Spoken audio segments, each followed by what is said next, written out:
அது என்னன்னா, அழகருக்கான ஆடைகள், அலங்கார பொருட்கள் அனைத்தும் ஒரு பெரிய மரப்பெட்டியில் வச்சிருக்காங்க.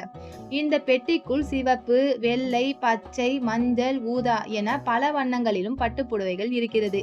கோவிலின் தலைமை பட்டர் அந்த பெட்டிக்குள் கைவிட்டு ஏதாவது ஒரு புடவையை எடுக்கிறார். அவருடைய கையில் எந்த வண்ண புடவை சிக்குகிறதோ அது அன்றைய தினம் அழகருக்கு அணிவிக்கப்படும். அதாவது அழகர் எந்த வண்ண புடவை கட்டி ஆற்றில் இறங்குகிறாரோ அதற்கேற்ப அந்த வருடத்தில் நல்லது கெட்டது நடக்கும் என்பது பக்தர்களோட நம்பிக்கை.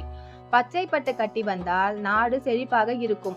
சிவப்பு பட்டு கட்டி வந்தால் அந்த வருடம் போதிய விளைச்சல் இருக்காது, நாட்டில் அமைதியும் இருக்காது. வெள்ளை மற்றும் ஊதா பட்டு கட்டி வந்தால் நாடு இடைப்பட்ட நிலையில் இருக்கும். மஞ்சள் பட்டு கட்டி வந்தால் அந்த வருடத்தில் மங்களகரமான நிகழ்வுகள் நடக்கும். இப்படி நம்பிக்கை இருப்பதால் தான் ஆற்றில் இறங்க வரும்போது அழகர் என்ன கலர் பட்டுடுத்தி வரப்போகிறாரோ என பக்தர்கள் எதிர்பார்த்து காத்து கொண்டிருக்கிறார்கள். தல்லா